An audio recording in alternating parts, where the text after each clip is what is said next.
dalam hidup saya ada 4 suku kata yang selalu saya perhatikan. Oke. Yang pertama, jalani, syukuri, sabar, dan ikhlas. Jalani, setiap kali kita dapat amanah, kita jalankan.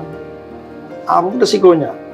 Kemudian, sabar. Setiap ada persoalan, kita harus sabar.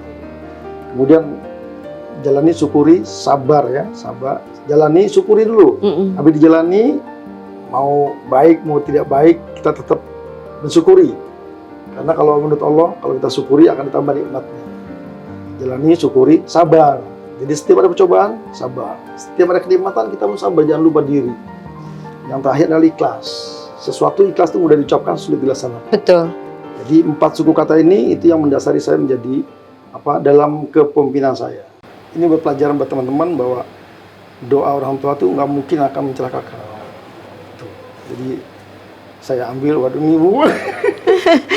Bapaknya terharu karena tentu perjuangan itu dilalui dengan sangat sulit ya Pak ya.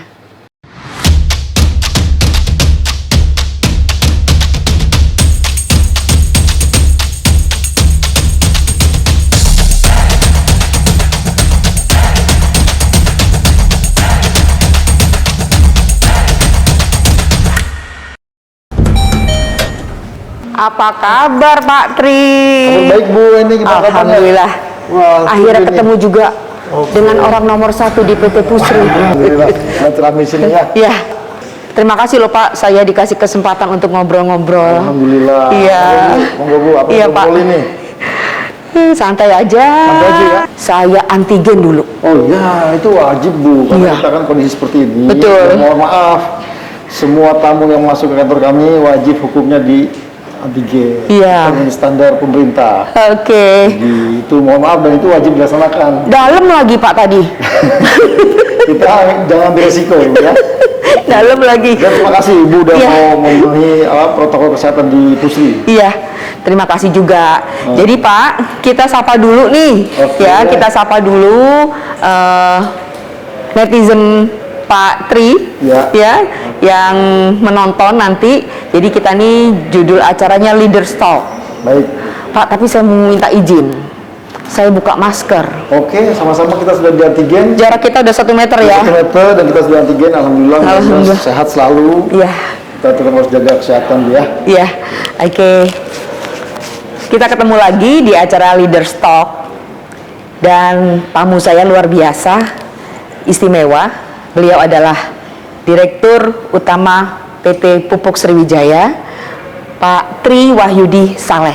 Ya, Bu. Ya, kalau udah namanya Tri, pasti bukan anak keempat. Pasti anak ketiga. Nggak salah, Bu. Nggak salah ya. Dan alhamdulillah ya, ini sedikit agak ini ya. Sedikit agak apa ya, bukan soal deket-deketin, ternyata kita sama-sama orang ngapak. Orang apa? Ya, kita satu rumpun Bu ya. Satu rumpun. Satu rumpun, sama-sama rumpun Banyumas. Kita ketemu di Sumatera Selatan. Iya. Ini beda kerajaan. Ini kerajaan. Kerajaannya cuma Sriwijaya. Di sana kita kerajaan Mataram. Iya betul, Mataram. Oke, Pak Tri, saya ini biasanya kalau mewawancarai tentang acara Leaders Talk ini, saya ingin tahu, ingin mengulik-ngulik tentang profilnya Pak Tri, gitu ya, profilnya Pak Tri. Orang pengen banyak tahu. Saya Pak udah dari tahun 88 di Palembang, tapi ajaib Pak, baru ini saya berhasil wawancara. Kelewatan banget ya. Karena gini Pak, sorry ya, sorry to say. Mungkin zaman juga ikut memengaruhi. Iya.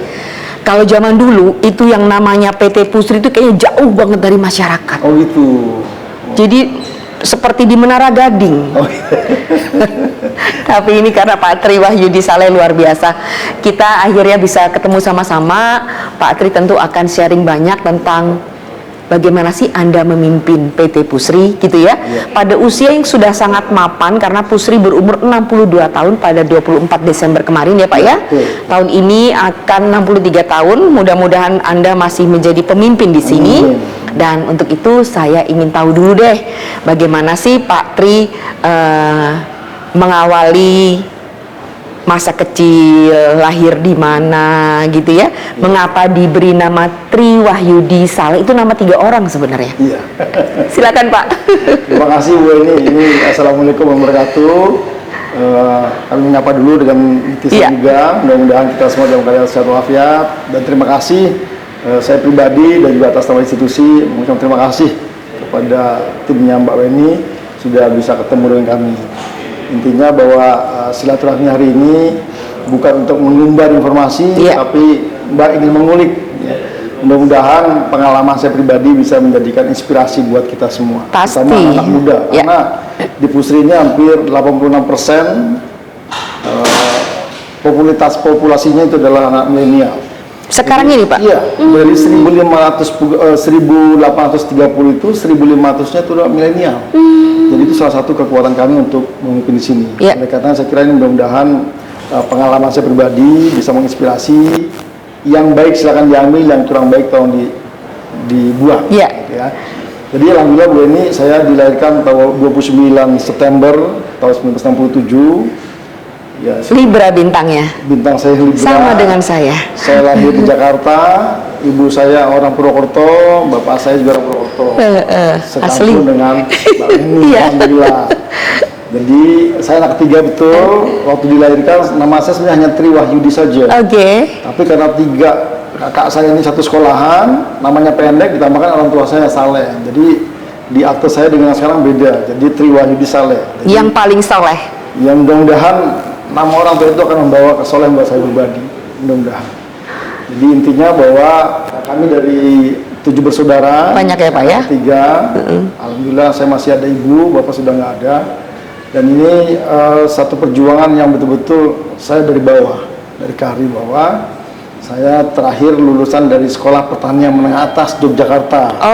Mbak Weni terus Maki, Sekolah Kusumanegara itu teman sekolah kami. Sekolah yang sangat susah lulusnya. Karena itu sekolah Kenapa gitu, calon Pak? PPL. Calon PPL. PPL itu apa? Oh, penyuluh pertanian lapangan. Jadi saya bisa lulus 3 tahun, kalau nggak 3 tahun maksimal 5 tahun. Alhamdulillah saya bisa lewati 3 tahun karena cita-cita saya waktu itu pengen jadi sarjana pertanian. Sampai dulu zaman mungkin Mbak ini mengalami ya ada majalah Bobo, ada majalah Kucica, majalah Kuncung ya. Saya selalu ngisi di situ ingin menjadi profesor, doktor, insinyur Tri Wahyudi Saleh. Cita-cita. Gitu. Jadi saya lulus di SPMA tahun 86 ya. 2006 itu saya sempat bilang ke Pak Gubernur, Pak Iman Panduruk, saya ini calon PPL yang salah jalan. Loh, kenapa salah jalan Mas? Ya karena saya lulusan SPMA, saya sekolah lagi. Jadi saya nggak jadi PPL. Kebetulan saya sekolah lagi, diterima di Fakultas Biologi Universitas Nasional. Yang dulu sering demo. UNAS tuh di Jakarta apa di Jakarta kan ya? Saya ngambil biologi. Tapi saya biologi terapan, jadi saya ngambil biologi yang bidang pertanian. Ada ahli-ahli virologi, ada ahli parasitologi, ada saya ahli pertanian. Nah, di situ saya mempelajari dibandingkan anak SMA yang umum dengan saya, ternyata ilmu yang dipelajari di biologi itu banyak yang sudah saya makan duluan. Jadi alhamdulillah saya bisa diangkat menjadi asisten dosen. Jadi asdos di situ ya.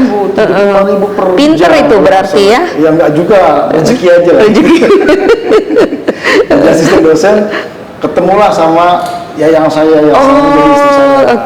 Kawan kuliah. Teman kuliah satu angkatan, saya diangkat jadi asisten duluan. Ternyata oleh perguruan tinggi saya harus ngajar pacar saya itu. Padahal modus juga. Modus. Yang fals itu sebenarnya ada lagu Upin Jambukung. Alhamdulillah saya bisa membimbing yang bersangkutan, beliau sampai lulus bersama karena pesan dari orang tuanya bisa harus lulus bareng. Kan dulu ada komunitas perempuan mahasiswa kalau bergelombol lupa ya. Bergelombol aja belajarnya lupa. Akhirnya alhamdulillah isi saya bisa lulus bareng. Kita stop dulu sebelum banyak cerita lagi pada fase perjalanan berikutnya, ya kan? Tadi kan Anda bilang bahwa cukup susah, ya kan? Ini kita bukan mau menjual kesusahan, tapi kan biasanya anak muda sekarang tuh nggak tahu susah tuh seperti apa, kan gitu ya Pak ya? Bahwa ada proses yang harus dilalui. 7 bersaudara, anak ketiga. Bapak dulu pekerjaannya apa? Ayah? Orang tua saya PNS. PNS, oke. Ibu? Ibu mantan pawang Oh, di Polri Banyumas. oh gitu. Nah, ibu saya polisi wanita. Gitu. Ah, keren, iya. Nah, bagaimana kemudian 7 beradik itu, 7 kakak beradik itu dibesarkan? Ya. Tentu ada nilai-nilai perjuangan yang bisa di-share pada netizen sekalian. Gimana, Pak? Ya, saya kira kami ini 7 bersaudara, 5 pendawa 5.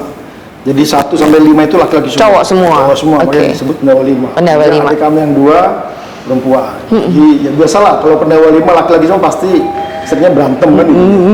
Tapi ternyata kekompakan itu dibina di situ, kita saling menghargai, saling mengasihi, saling membantu. Itu udah dibina lah oleh orang tua seperti itu. Kemudian yang 2 perempuan, lain lagi komunitasnya. Ya, alhamdulillah kami 7 bersaudara ini sudah mempunyai hubungan keluarga yang cukup baik, cukup kental, kemudian dibina oleh bapak dan ibu. Yang jelas pasti tidak jauh dari agama. Agama itu penting sekali. Jadi dulu di Tanjung Priok itu ada. Jadi Pak Tri ini anak Tanjung Priok. Anak Priok. Ya, Kebayangkan ya tinggal di Priok seperti Ya, apa? ya, pernah Di di- mananya, Pak? di Warakas. Warakas Jadi kalau lagi. Warakas itu daerah Brong. Iya. Daerah Preman. Jadi kalau ada yang ganggu saya sekarang, sebenarnya saya lagi di Warakas. Numpang lain aja. Padahal saya bukan preman gitu kan. Anak Warakas. Anak Warakas gitu Bu. Jadi, Oke. alhamdulillah kami bersaudara. Kami punya tugas masing-masing. Kakak saya ada yang di hukum, ada yang di ekonomi. Saya ngambil di bidang pertanian. Itulah dinamikanya. Alhamdulillah orang tua masih bisa membantu untuk membesarkan kami semua. Jadi semuanya sarjana. Alhamdulillah yang 2 sarjana, yang 3 karena kemampuan orang tua terbatas, jadi hanya sampai SMA. Kenapa saya bisa berjuang? Ya saya harus berjuang untuk mendapatkan sekolah. Jadi karena mungkin Pak Tri ini jadi asdos, sudah mulai bisa membiayai diri sendiri ya Pak ya? Oke. Itulah, itu perjuangan di antaranya itu. Perjuangan itu, oke. Jadi asdos berapa lama? Jadi Astros ya lumayan lah, ada 3 tahun kan lumayan gitu. Lumayan. Bisa buat nyelengin. Buat nyelengin. Bisa buat bahas skripsi ya. Iya, iya. Jadi itu masih bolak-balik ke Warakas ya? Oh enggak, kami udah pindah tahun 83 pindah ke Bekasi. Oh, oke. Bekasi, Di mana orang tua Bekasinya? dapat Di Jakarta Sampurna. Oke. Orang tua dapat rumah di sana, nyicil. Saya ingat sekali 18.000 per bulan. Itu dapat rumah di sana.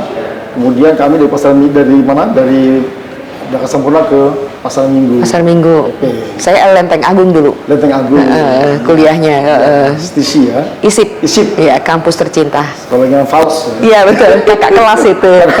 Oke, oke tinggal, oke.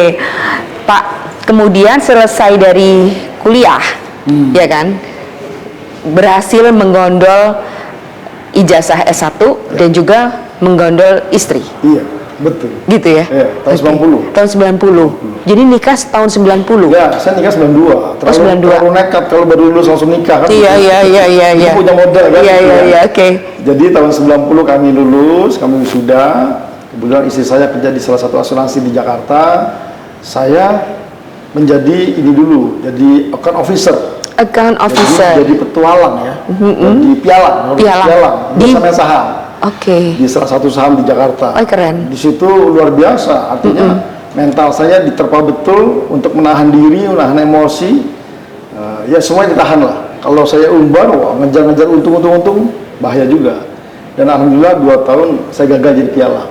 Karena uang saya habis, ya jelas, yang selama ini kita kumpulkan habis ya sudah. Kemudian saya beralih menjadi detailer. Jadi detailer itu tukang obat. Ya, kalau Mbak Weni tahu, kalau ke dokter-dokter yang bawa tentengan tas itu, detailer yang suka naik Vespa, saya sempat 1,5 tahun. Jadi medical representative di perusahaan asing, di salah satu farmasi di Jakarta. Sekarang menjadi perusahaan terbesar di dunia. Dulu kami di PT Wellcome Indonesia, kemudian mereka merger menjadi GSK. Kalau Mbak Weni tahu sekarang GlaxoSmithKline, itu perusahaan kami berdiri. Kami dapat 5 tahun lebih. 5 tahun lebih jadi detailer itu? Enggak. Setahun saya jadi medical representative, setahun oke. jadi supervisor, setahun jadi product manager. Alhamdulillah Allah mengasihi rezeki saya, setiap tahun saya naik. Oke. Nah, itu di situ tantangan saya, dan saya termasuk orang yang nggak suka nggak bosanan.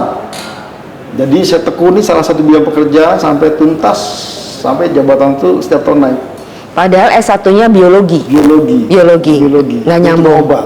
Tukang obat. Jadi tukang obat. Jadi sekarang soal obat-obatan katam. Alhamdulillah. Kalau Bu ini mau flu apa segala, insya Allah saya masih hafal obat-obatnya. Untung aja nggak jadi dokter. Jadinya. Justru dokter itu ilmunya banyak dari kita. Iya betul. Ya Karena kan? yang lebih paham. Indikasi obat dan lain-lainnya kan kita semua yang tahu. Oke. Cocok untuk apa? Gitu. Oke.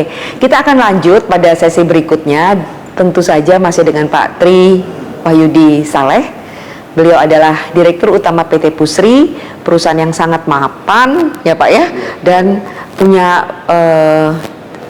punya tagline yang sangat menarik. Nanti kita omongin, ya. Oke, kita lanjut lagi nanti Pak. Oke, Ya. makasih. Dalam hidup saya ada 4 suku kata yang selalu saya perhatikan. Oke. Yang pertama, jalani, syukuri, sabar, dan ikhlas. Jalani, setiap kali kita dapat amanah, kita jalankan. Apapun resikonya. Kemudian, sabar. Setiap ada persoalan, kita harus sabar. Kemudian, jalani, syukuri, sabar ya. Sabar. Jalani, syukuri dulu. Habis dijalani, mau baik, mau tidak baik, kita tetap mensyukuri. Karena kalau menurut Allah, kalau kita syukuri akan ditambah nikmatnya. Jalani, syukuri, sabar. Jadi setiap ada percobaan, sabar. Setiap ada kenikmatan, kita harus sabar, jangan lupa diri. Yang terakhir adalah ikhlas. Sesuatu ikhlas itu mudah diucapkan, sulit dilaksanakan. Betul. Jadi 4 suku kata ini itu yang mendasari saya menjadi dalam kepemimpinan saya. Kita ketemu lagi dengan Dirut PT Pusri, Bapak Tri Wahyudi Saleh. Yang pasti soleh nian. Amin. Pak, perjalanan hidup Bapak ini kayaknya rada-rada ajaib. Ya. Sekolah biologi, mau jadi PPL, penyuluh Ya. pertanian, apa istilahnya? PPL. Penyuluh pertanian lapangan. Ya itu. Kemudian kuliahnya biologi masih nyambung, ya kan? Ya. Kemudian kerjanya farmasi, ya kan? Terus saya searching, ternyata Anda ini lama berkarir di Bulog, bahkan menempati posisi yang oke banget. Ya. Gimana ceritanya tuh Pak? Terima kasih Mbak Weni. Jadi perjalanan kita ini kan nggak ada yang tahu ya. Artinya di Lauh Mahfud pada saat usia kita 40 hari itu sudah ditiupkan ruhnya, kita akan jadi apa hanya Allah yang tahu. Tapi semua bekerja keras, doa itu akan merubah nasib kita semua. Setahu saya gitu ilmu yang saya dapat. Jadi setelah saya menyelesaikan kerja di farmasi tahun 95, kebetulan mertua saya seorang hakim, seorang direktur di kehakiman. Beliau PNS, kemudian bapak saya juga PNS. Beliau berdua mengatakan, sudahlah kamu berhenti bekerja di swasta. Kita tidak tahu apa yang terjadi ke depan. Coba kamu cari di pemerintahan. Kebetulan saya dapat beasiswa dari Bulog. Dapat beasiswa waktu kuliah di biologi, saya dapat beasiswa di Bulog. Waktu kuliah di UNAS, dapat beasiswanya dari Bulog. Oke, karena berarti Anda pintar. Ya, rezeki aja lah gitu. IP-nya 4 terus. Enggak lah, kalau 4 udah luar biasa. Oke, terus? Jadi karena di Bulog tahun 95 ada penerimaan, kemudian saya mencoba, kemudian hasil tesnya alhamdulillah saya lolos.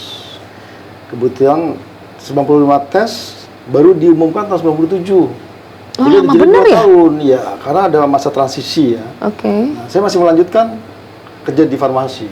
Alhamdulillah di farmasi itu si bule mengatakan Anda dipromosi lagi karena ada merger nih. Merger 3 perusahaan jadi satu, yang lain dipecatin, di PHK. Alhamdulillah saya diangkat menjadi salah satu training manager and development. Jadi diangkat. Nah, disitulah saya sudah tes, nggak ada jelas pengumumannya, tetap saya bekerja di farmasi. Sampai 97. 97 diumumkan saya lolos dan diangkat menjadi PNS. Pada saat itu Bulog masih PNS, belum Peru. Iya. Ya namanya dia di swasta ke pemerintahan pasti ada beda ya. Beda penghasilan. Beda penghasilan, beda kultur cara kerja. Tapi itu kalau dari sisi materi ya. Tapi saya berpikir, saya sholat istikharah, kan nggak mungkin orang tua akan mencelakakan anaknya. Iya. Jadi saya menerima tawaran orang tua, saya tes, saya berhenti di farmasi, saya masuk ke Bulog dengan penghasilan ya jauh di bawah yang satu saya terima. Kemudian saya berhenti sampai saya debat dengan si bule. Kenapa kamu keluar? Sudah dikasih fasilitas. Kalau di swasta itu fasilitas kalau manajer 1.500 cc mobilnya. Fasilitas lain sudah ada lah gitu ya. Kamu ngapa kerja pemerintahan? Sudahlah, ini udah pilihan saya gitu kan. Diterimalah, alhamdulillah orang tua setuju, sepakat, saya berhenti. Anak saya sudah 2. Udah 2 waktu itu. Dua anak saya, yang pertama dan kedua itu anak dari waktu saya di farmasi. Oke, lahirnya yang sulung umur Saya nikah 92, 93 saya punya anak pertama perempuan, anak kedua tahun 95. Jadi saya punya anak 2. Alhamdulillah mereka semua sudah berkeluarga. Kemudian saya ditugaskan di Cianjur. Jadi saya dari Jakarta pindah ke Cianjur, hijrah jadi orang Cianjur selama 6 tahun. 6 tahun. 6 tahun di Cianjur, ngurusin beras di sana. Ternyata tahun 97-98 kan terjadi krismon. Iya. Nah, krismon banyak pegawai swasta farmasi yang di PHK. Termasuk mantan teman saya di PHK datang ke saya cari Oh ya kerjaan. Allah, terus Alhamdulillah saya sudah bekerja meskipun masih jadi staf di Bulog. PNS pada saat itu ya. Artinya ya sudah, ini buat pelajaran buat teman-teman bahwa doa orang tua itu nggak mungkin akan mencelakakan. Tuh. Jadi saya ambil, waduh ini Bu. bapaknya terharu karena tentu perjuangan itu dilalui dengan sangat sulit ya Pak ya. Mengapa Pak yang bikin Anda paling terharu? Kan boleh dibilang ya sudah mulai enak ya, ataukah karena melihat teman-teman yang di farmasi dulu akhirnya pada nggak kerja atau gimana? Iya, artinya pada saat teman-teman berhenti bekerja, saya sudah punya pekerjaan yang meskipun pada saat itu tidak memuaskan lah mungkin ya. Tapi saya jalankan terus, saya jalankan. Kemudian saya mencoba, saya ditugaskan di Bogor. Di Bogor, saya termasuk orang yang tidak mau berhenti sekolah. Tahun 2000 saya tes di IPB, saya diterima di S2. S2 IPB. Ambil apa Pak? IPB ngambil manajemen agribisnis. Manajemen agribisnis. Ya, sekolahnya di mana-mana lah, pokoknya di biologi ke manajemen agribisnis. 2003 saya lulus dari S2 Master Manajemen. 2 hari kemudian saya dipindah ke Bandung, dipromosi jadi kepala seksi. Di situ kepala seksi, kemudian saya 6 tahun di mana? Di Cianjur Bandung. tadi. Ya, 6 tahun di Cianjur, Cianjur 6 selesai tahun. S2 di IPB, dipindahkan ke Bandung. Ke Bandung. Di Bandung selama 6 tahun jadi kepala seksi. Jadi 6 tahun kepala seksi. Iya, saya termasuk orang yang nggak terima kok terlalu lama saya 6 tahun untuk jabatan di satu tempat. Saya lapor ke pimpinan, Pak, saya mau ngambil S3, ngambil doktor di PB. Pimpinan saya bilang, nggak usah lah, kamu ngapain ngambil doktor di Bulog? Nggak bermanfaat lah gitu kan, karena kalian mau hanya kerja aja. Ya sudah, tapi saya nggak mau jadi kepala seksi. Dapatlah saya SK, jadi wakil kepala di Kerawang. Wakil kepala di Kerawang. Kok berani Pak? Ya, karena saya termasuk orang yang apa ya, memberontak ya. Saya sudah bekerja maksimal, kok hanya sampai sini penghargaannya. Akhirnya pimpinan, udah kamu jadi wakil kepala di Kerawang, di Bulog Kerawang. Oke, tunggu dulu Pak. Saya jadi gini ya. Kebanyakan dari kita ini kan biasanya kalau kerja sudah lama dan kemudian diberi amanah untuk pada satu posisi, ini tidak punya keberanian seperti Pak Tri, seperti itu kan ya. Anda seberani itu tentu kan juga terukur ya, terukur. Jadi apa Pak yang bisa di-sharekan kepada netizen sekalian pengalaman tentang ini? Ya, saya berani kepada pimpinan karena saya sudah maksimal bekerja. Iya. Semua aturan sudah saya laksanakan, prestasi saya juga sudah ada. Kok seperti ini penghargaannya? Wajar dong saya punya protes. Akhirnya ya mungkin pimpinan menilai saya juga sudah ada hasilnya, ya akhirnya ya sudah saya terima jadi wakil kepala di sana. Dan di sana belum cukup umur untuk jabatan saya, golongan saya. Jadi statusnya masih PLT. Masih PLT, oke. Pelaksana tugas wakil kepala. Nah, saya nggak tahu. Kemudian Pak Mustafa Abu Bakar, mantan gubernur Aceh, diangkat jadi kepala Bulog. Bulog. Tiba-tiba bulan puasa saya dari MSK pindah ke Jakarta. Baru 3 bulan. Baru 3 bulan. Saya baru bersih-bersih rumah dinas. Belum saya tempatin udah jadi kepala bagian di kantor pusat. Iya.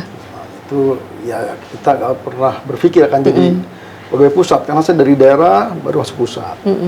Di sana saya 2 tahun jadi kepala bagian distribusi angkutan 2 tahun digembleng habis-habisan oleh Pak Mustafa Abu Bakar. Langsung Pak ya? Iya, digembleng. nggak lama beliau jadi Menteri BUMN. Kemudian dalam perjalanan saya ada beda pendapat dengan direktur saya di sana pada saat itu. Nah, ini lagi. Ini karena orang Purwokerto nih. Karena biasa ini blunted spoken nih. Ya, jadi saya beda pendapat dari si pekerjaan ya, beda Oke. pendapat saja. Ternyata pimpinan saya nggak terima dengan pendapat saya, akhirnya kita debat, keluarlah SK. Saya dipindah ke Jember. Oh. Saya lihat di peta jauh sekali Jember kan. Jember itu Jawa Jember Timur. kan ujungnya Jawa Timur Iya, kan. iya, betul. Lewat Bali. Kalau naik kereta itu lewat perhentian terakhir. Terakhir. Iya, betul. iya. Jadi perjalanan dari Surabaya Jember itu 10 jam ya. Iya. Waktu itu. Kalau ke Bandung mungkin habis 18 jam lah perjalanan. Jadi 2 tahun di sana saya tanya, kenapa Pak saya ditugaskan di sana? Di sana tipe A ya. Kalau tipologinya itu tipe A. Itu kalau orang udah masuk ke Jember itu Paling tinggi ya Pak ya? paling tinggi. Dan kebetulan pimpinan di sana 6 tahun juga di sana sebelum saya. Jadi udah kebayang nih bakal 6 tahun juga di Jember. Gitu, kan. Waduh, panjang juga. Saya tanya, kenapa Pak saya ditugaskan di sana? Di sana ada persoalan besar yang harus kamu selesaikan. Oke. Jadi PR besar Bu. di sana. Iya, iya, iya. Ya, di sana kebetulan saya jadi kepala di sana. Kemudian karena ada persoalan hukum, saya ketemu dengan Kepala Kejaksaan Negeri Jember yang nggak lama 10 tahun kemudian jadi besan saya. Ya, nggak Kajari tahu. Jember itu ya. Kajari Jember, Oke. ya. Terakhir beliau Kajati Palu. Oke. Ya, sudah akhirnya 2 tahun saya tugas di sana. Nggak 6 tahun ya? Nggak 6 tahun, tapi dengan dinamika yang luar biasa di sana banyak LSM-nya luar biasa lah. Ya di situ cobaan saya luar biasa. Artinya siapa yang luar dari Jember katanya bakal masuk ke Jakarta. Nggak lama saya ditugaskan ke Jakarta. Benar ya? Betul. Oke. Jadi Pak Kajari udah pindah, Pak Kapolres udah pindah, dan dipindah, saya pun pindah ke Jakarta. Dan kita kumpul di Jakarta lagi. Di Jakarta saya dapat promosi lagi, jadi GM. Jadi GM. GM unit bisnis. Unit bisnis itu anak perusahaan yang belum jadi PT, unit bisnis transportasi, logistik. Saya dikasih tugas jadi GM 2 tahun dengan asumsi tahun ketiga kamu harus menjadi Persero, di spin off. Jadi saya dapat spin off 2013. Saya dengan teman-teman mendirikan PT Jasa Prima Logistik Bulog. Dirut pertama saya. Oke. Itu pun belum cukup umur. Jadi PLT lah statusnya. PLT. 2 tahun jadi GM, kemudian jadi dirutnya 3 tahun. Jadi dirut, kemudian tahun ketiga saya lapor ke pimpinan, Pak, saya mau berhenti jadi dirut. Loh kenapa Mas? Terlalu banyak fitnah buat saya. Jadi di situ tuh kan tempatnya basah. Ya. Basah karena ngurusin transportasi dan lain-lain. Dianggap basah. Jadi banyak fitnah ke saya. Banyak fitnah, saya minta pimpinan, Pak Dirut, Pak, saya berhenti jadi dirut. Loh kenapa? Saya jadi kepala divisi aja deh, masuk lagi ke induk gitu kan. Akhirnya disetujui. Saya jadi kepala divisi pengadaan, procurement di Bulog. Di situ, kemudian saya hanya bisa 6 bulan. 6 bulan ada kesempatan dari Bu Menteri BUMN, ada 5 talent yang diusulkan dari Bulog, termasuk saya untuk menjadi salah satu direktur di Bulog. Dari 5, 4 mundur, tinggal saya yang 4 mundur. 4 mundur. Saya tanya kenapa mundur semua. Dia bilang kalau di Bulog jadi direktur itu nggak mesti, belum tentu nasibnya bisa setahun, bisa 2 tahun. Bisa lama. Ada yang 3 bulan, ada yang 6 bulan. Oh. Usia kita masih kepala 4 semua. Jadi mundur semua. Terus saya bilang, loh pada saat wawancara kalau 4 mundur berarti nggak ada dong wakilnya di Bulog. Udah saya maju bismillah gitu. Serius kamu? Serius Pak, urusan rezeki urusan Allah gitu. Saya maju, alhamdulillah saya keluar SK besoknya jadi direktur di Bulog. Bulog. Direktur operasi. Direktur operasi. Direktur operasi Bulog. Bukannya tahun tambah basah 2016. lagi, Pak. Ya. Bukannya tambah basah lagi. Basah itu mau apa ya? Banyak debu ya. Banyak debu. sering ke lapangan. Iya. Bukan basah, banyak debu. Banyak debu. Direktur operasi dapat 1 tahun. Kemudian dalam perjalanannya saya dipindah menjadi direktur pengadaan. Oke. Procurement. Procurement Di situ lagi. yang paling berat. Saya bersama Pak Menteri Pertanian, Pak Amran Sulaiman. Masih waktu itu ya. Waktu itu, kemudian dengan Pak Kasat yang sekarang Pak Dudung, Ya. beliau seorang perwira tinggi di Angkatan Darat yang bersama kami ditugaskan untuk membantu pertanian. 1 tahun di direktur pengadaan, kemudian dipindah lagi setahun menjadi direktur komersil tahun ketiga. Kemudian Pak Budi Waseso masuk ke Bulog, jadi dirut, saya masih dipakai menjadi direktur operasi balik lagi. Jadi 4 tahun setengah saya di 4 posisi. Wah. Direktur operasi, direktur pengadaan, direktur komersil, dan direktur operasi lagi. Itu karir paling lama ya, boleh dibilang di Bulog tuh ya, jadi ya terlama. Dari tahun Saya dari tahun 2016 sampai 2020. 2020 Agustus saya masuk ke Pusri. Masuk ke Pusri. Nah, banyak sekali kisah-kisah yang sudah di-sharekan oleh Pak Tri. Nanti kita akan lanjut lagi.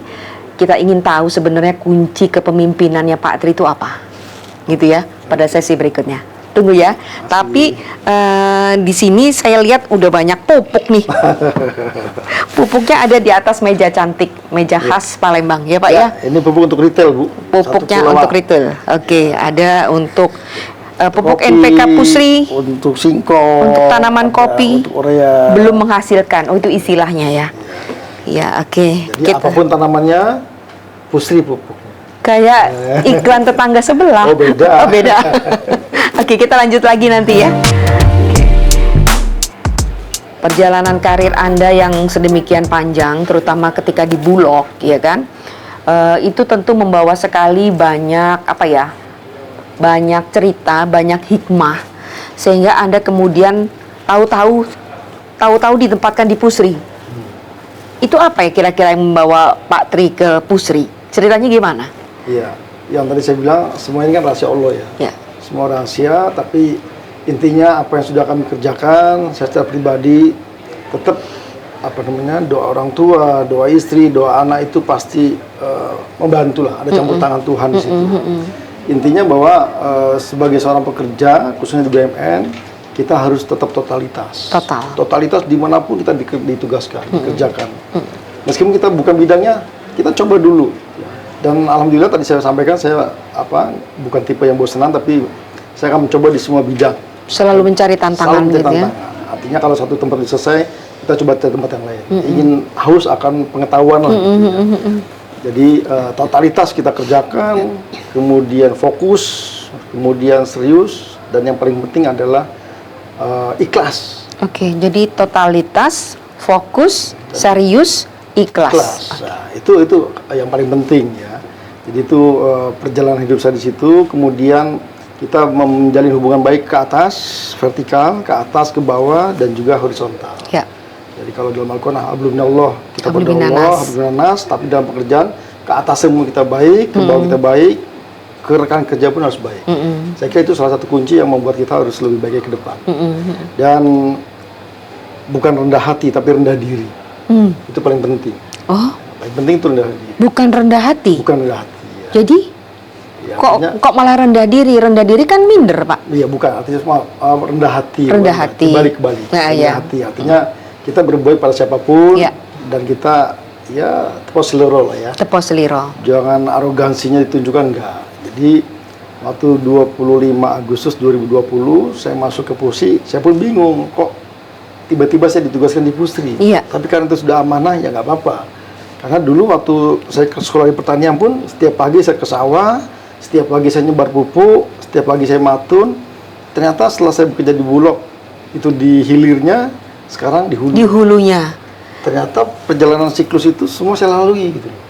Bisa gitu ya? Ya saya nggak tahu itu rasa Allah. Benar. Jadi ngurusin berasnya sudah, sekarang ngurusin pupuknya yang dulu pernah saya pakai, bagaimana urea, bagaimana UPK. Ternyata sekarang harus belajar di produksinya.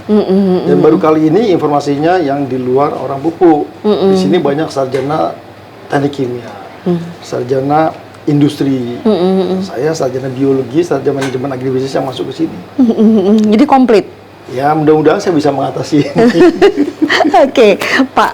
Gini ya. Ini sorry itu saya banget ya. Saya dulu kalau ditugasin ke Pusri atau wawancara dengan dirutnya gitulah ya, itu kayak Menara Gading. Waduh, Menara Gading berarti susah masuk ya? Masuknya boleh, tapi untuk bertemu wawancara seperti itu sulitnya minta ampun gitu kan ya. Ini kayaknya beda nih yang kali ini. Waduh, gimana ya? Kalau tadi Mbak Weni bilang kayak Menara Gading, seolah-olah kan susah banget gitu, ada jarak gitu ya. Iya, ada gap. Tapi padahal Pusri ini kan meladeni masyarakat kecil boleh dibilang ya. Filosofi itu bahwa Pusri dibangun oleh pemerintah, hadir di tengah-tengah masyarakat Sumatera Selatan, hadir di tengah negara Indonesia adalah untuk kepentingan rakyat. Iya. Jadi perusahaan ini bukan perusahaan nenek moyang kita, ini perusahaan milik negara gitu loh. Saya ditugaskan di sini sebagai wakil pemerintah, wakil pemegang saham yang untuk mengelola Pusri. Jadi menurut saya pribadi, tadi style gaya kepemimpinan kita itu coba kita terapkan di sini. Kita harus berbaur, kita juga dengan atasan, dengan teman sejawat, dengan bawahan, sampai ke OB pun saya menjadi perhatian. Kita nggak pernah membatasi. Saya masuk sini, saya bilang ke teman-teman, tolong jangan rubah gaya kepemimpinan saya. Jangan larang saya kalau saya banyak diskusi dengan OB, dengan driver, dengan security, dengan staf pabrik, dengan supir. Itu kebiasaan saya. Jangan dirubah. Maksudnya untuk apa? Ya, maksudnya supaya kita bisa berkomunikasi. Kan setiap tugas setiap kita di dunia ini kan sudah punya tugasnya masing-masing. Iya. Saya di sini sebagai dirut punya tugas khusus.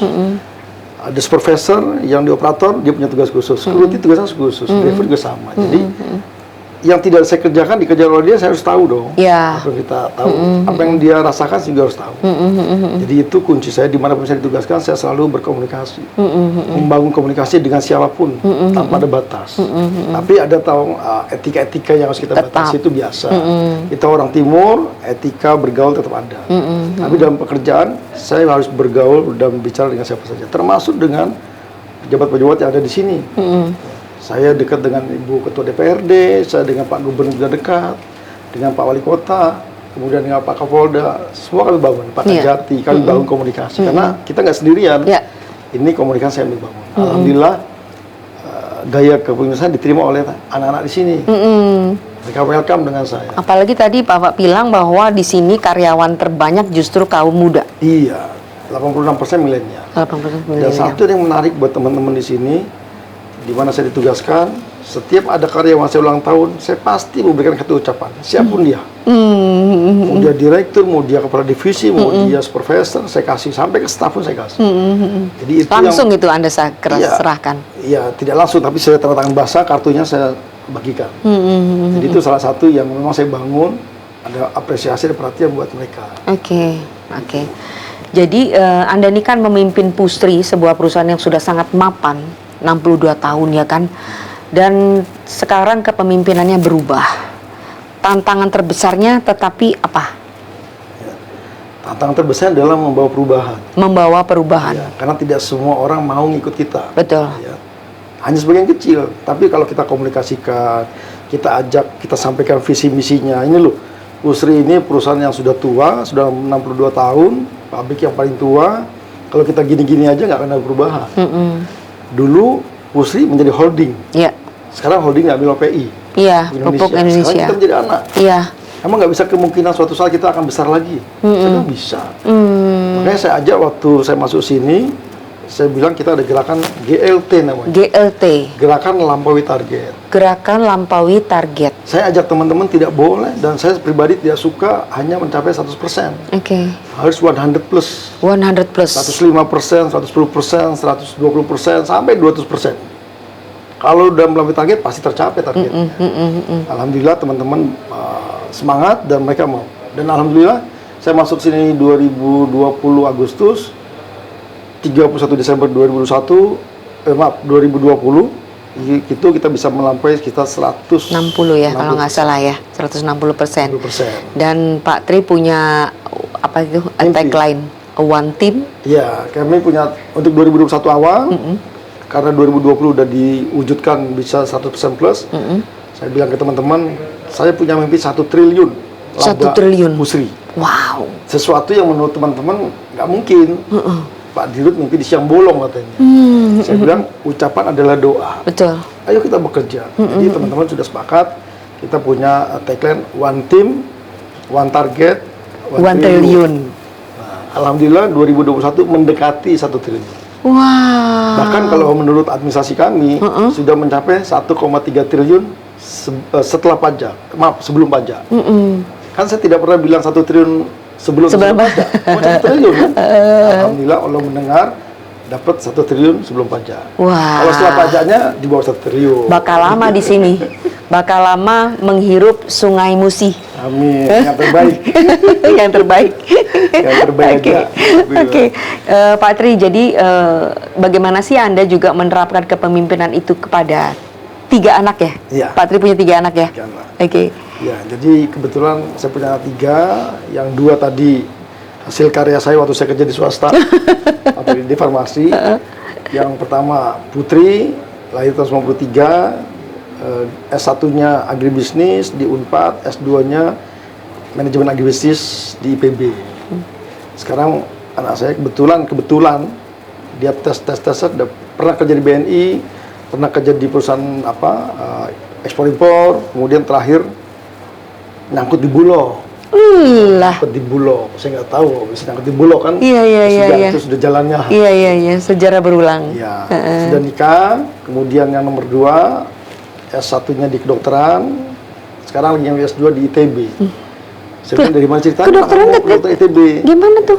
Dia terinspirasi Pak Hairul Tanjung aja, seorang dokter gigi bisa jadi pengusaha. Iya benar. Wah, saya bilang nggak bisa dilarang. Oh, jadi ambil yang bisnis ya? Ambil yang bisnis. Oke, Yang nomor 1 sedang hamil 5 bulan, yang nomor 2 sudah punya anak 1. Saya punya cucu 1. Oke, sudah jadi Kemudian Simba. sudah 2, saya bilang istri saya, kalau suatu saat kita tinggal berdua nih. Jadi tahun 2001 saya dapat rezeki lagi yang tanggal lahirnya persis dengan saya. 29 September. 9 September tahun 2021. Wah. Jadi waktu saya tugas di Cianjur, saya tungguin nggak lahir di Jakarta, saya tinggal pulang ke Cianjur, lahirlah dia. Lahirlah dia. Putri, jadi perempuan, Laki, perempuan. Oke. Yang sekarang ini sudah semester 5 di perminyakan ITB. Oh. Padahal awalnya saya siapkan dia jadi di dokter karena selama di farmasi saya bilang kamu di dokter bedah aja, hanya bedah saraf, jelimet ilmunya kan, gitu. Karena saya lihat kemampuan dia. Terus kata anaknya yang sekolah kan saya Pak, bukan Iya, Bapak. ternyata dia diam-diam mengisi formulir undangan di ITB. Waduh. Diterimalah di FTTM. Wah. Di FTTM 6 bulan bisa pilih metalurgi, pertambangan, perminyakan, dia lolos di Perminyakan. Ya, IP-nya alhamdulillah terbaik lah. Sekarang dia sudah diangkat jadi asisten dosen. Waduh. Insya Allah bulan Juni dia sudah mulai PKL di lapangan di salah satu perusahaan minyak di swasta. Wah, luar biasa. Jadi kalau Anda menjalani kehidupan selama ini gitu ya, kemudian dengan gayanya seperti ini berkah apa yang bisa diambil as a leader? Ya, tadi saya bilang ya, di mana kita tempatkan, kita selalu Total. berbuat yang terbaik, kemudian selalu menjalankan ibadah, itu sudah kewajiban kita, berbuat pada semua orang. Kemudian jangan lupa mendoakan orang tua yang masih ada maupun yang sudah tidak ada. Kemudian membangun silaturahmi pada siapapun termasuk keluarga. Kemudian tetap pembinaan rumah tangga itu menjadi hal yang penting buat kita semua. Pak, tapi kan kalau saya dengar sekilas ini itu kan kelihatannya itulah memang seharusnya kita kerjakan, tapi kan tentu sulit ya. Sulit. Yang paling inti sekali tentang kepemimpinan menurut Anda apa? Ya. Dengan versi kalimatnya Pak Tri. Iya, saya dalam hidup saya ada 4 suku kata yang selalu saya perhatikan. Oke. Ya, yang pertama, jalani, syukuri, sabar, dan ikhlas. Mungkin Mbak ini bisa menjelaskan apa ya? Saya balik sekarang Mbak ini bisa menjelaskan atau enggak. Jalani, setiap kali kita dapat amanah, kita jalankan. Apapun resikonya. Kemudian sabar, setiap ada persoalan kita harus sabar. Kemudian jalani, syukuri, sabar ya, sabar. Jalani, syukuri dulu. Habis dijalani, mau baik mau tidak baik, kita tetap mensyukuri. Karena kalau menurut Allah, kalau kita syukuri akan ditambah nikmatnya. Jalani, syukuri, sabar. Jadi setiap ada percobaan, sabar. Setiap ada kenikmatan, kita pun sabar, jangan lupa diri. Yang terakhir adalah ikhlas. Sesuatu ikhlas itu mudah diucapkan, sulit dilaksanakan. Betul. Jadi 4 suku kata ini itu yang mendasari saya menjadi dalam kepemimpinan saya. Itu Mbak, yang selalu saya tekankan ke pribadi saya, keluarga saya, dan juga anak saya. Dan juga tentu ke lingkungan di sini. Ke lingkungan. Yang Dan Anda alhamdulillah pimpin. di sini tuh ada yang tadi saya bilang ada 86% milenial, sehingga kami membangun satu wadah anak milenial namanya Gempita tadi. Gempita. Generasi emas Pusri untuk Indonesia tercinta. Oke, itu dibentuk pada saat Anda mimpin. Iya. Jadi baru kebetulan belum lama kami resmikan, kami lantik mereka sebagai gerbong lokomotif perubahan. Saya ajak, karena mereka 86%. Dan mereka yang bakal menjadi kader estafet kepemimpinan di Pusri. Itu yang kami siapkan. Oke. Kalau nggak disiapkan dari sekarang, kapan lagi, Mbak? Iya, iya. Gitu. Oke. Dan alhamdulillah dari milenial ini sudah lebih dari 20 orang duduk di eselon 1, 10 orang, kemudian 20 orang duduk di eselon 2. Itu luar biasa, kita kasih kesempatan mereka. Jadi Supaya memberi perubahannya kesempatan ya, cepat. gitu kan. Jadi kalau tugas kami di sini adalah transformasi bisnis dan transformasi organisasi di Pusri. Di Pusri. Ya, mudah-mudahan saya bisa memberikan yang terbaik buat di Pusri. Tugas saya sampai kapan hanya Allah yang tahu. Hanya Allah yang Pak tahu. Menteri yang tahu. Yang tanda tangan. Tanda tangan dan Pak Jokowi. Oke, Pak, saya ini mau diajak kemana nih? Ini ruangan kok bagus bener ya? Mohon Ini maaf Mbak Weni. Jadi alhamdulillah saya bisa terima Mbak Weni di Wisma Melati. Wisma Melati. Wisma Melati ini salah satu wisma yang untuk eksekutif. Oke. Alhamdulillah sudah 4 presiden yang bermalam di sini. Dan di sini kami tempat menerima tamu, kunjungan DPR, DPR RI, kemudian Pak Gubernur, Pak Menteri, kami suka ajak kemari. Oh, oke. Karena di samping ini tempat diskusi kami di sini, kami juga punya ada 8 kamar di sini. Oke. Mudah-mudahan ya kalau menurut saya sih cukup lah itu bintang 4, bintang 5 cukup. Woi, Tapi keren. nggak ada yang tahu gitu. Nggak ada yang kan. tahu tapi ya. Kalau ini mau cek, monggo. Oke, Kita boleh Pak ya? cekkan. Boleh, monggo. Oke, kita lihat ya Pak ya. Terima kasih. Ya Mbak Weni, jadi Ya. ini bangunan yang sudah cukup tua, tapi kami rawat, kami pelihara. Alhamdulillah ini menjadi satu legacy peninggalan para pendahulu kami Iya. yang ada di Pusri. Tempat ini tadi saya sampaikan, ini kamarnya. Bagus Pak ya, ada ini ruang tamunya Kamarnya ini. ada, ini menurut saya juga ya seperti ini. Assalamualaikum. Waalaikumsalam. Wah, keren Pak. Jadi ini kamarnya cukup lama istirahat. Iya. Ya. Bener. Bagus ya. Ini bangunan kuno ya. Iya. Bangunan kuno, tapi kami pelihara. Alhamdulillah masih banyak tamu-tamu kami yang punya memori di sini, Iya. ingin tetap di sini. Meskipun sudah banyak hotel yang bangun. Iya benar, karena tentu memorinya beda. Memorinya Memorinya beliau beda. satu membangun pabrik, Iya. merencanakan pabrik di sini. Dia diskusinya Iya. sampai ke belakang ini masih kamar juga. Luas Pak ya. Alhamdulillah. Ini sering dipakai, tapi memang kalau untuk yang Enak bener ya. rombongan-rombongan kami ada di Wisma Sebelahnya ya, Wisma Kenanga tadi saya lihat. Ada Wisma Cempaka. Oke. Oh, sampai sini Pak ya? Ya, sampai ke belakang sana Oh. itu masih ada kamar juga. Iya, tapi kamar utama di sana. Hutan sana, Oke. ini juga tempat diskusi juga. Kita juga ada lengkap musolanya. Kalau olahraga di depan. Oh, ada Saya tempat setiap pagi, olahraga. Pak, di sini luas komplek ini 230 hektar. Jadi kalau satu putaran ini bisa 7 kilo lah ya. 7 Iya. kilo, hampir 1 jam lah. Hampir 1 jam 7 kilo itu ya Pak ya. Ini ditinggali oleh para sesepuh ini, pabrik, kantor, dan ini. Yes. Luar biasa. Kami harus jaga, ini warisan. Harus jaga, ya. Gitu. Nah, Ya. ini bukan punya saya, bukan punya orang Pusri, tapi milik negara, Iya. milik kita semua. Dan terawat dengan baik ya Pak ya. Insya Allah. Gitu. Iya. Jadi kami pun terima, silakan nanti para stakeholders yang bisa, ya kami tawarkan. Kalau mau ada diskusi, kami di sini. Ini juga pianonya, piano Iya, kuno. pianonya hidup Pak ya. Iya, itu piano kuno ini. Iya. Masih aktif. Touch-nya masih bagus ya Pak ya. Masih. Oh iya. Oh tapi segini ya karena dia kuno ya. Kayaknya udah deh Pak, cuma satu ya. Ada nih. Nah, Oh iya. Oh iya. Anak saya yang bisa main, saya nggak bisa. Masih bagus loh touch-nya. masih nih. Mereknya Lowry. Iya, Ya. mereknya Lowry. Ini peninggalan masa lalu Heeh. yang bisa kami rawat, alhamdulillah. Dan semua dirawat oleh Pusri ya Pak ya, tidak diserahkan kepada enggak, pihak enggak, ketiga. enggak. Kami sendiri yang kelola ini, dan ini juga untuk bukti bahwa kita masih memiliki yang bermanfaat buat kita. Iya. Oke.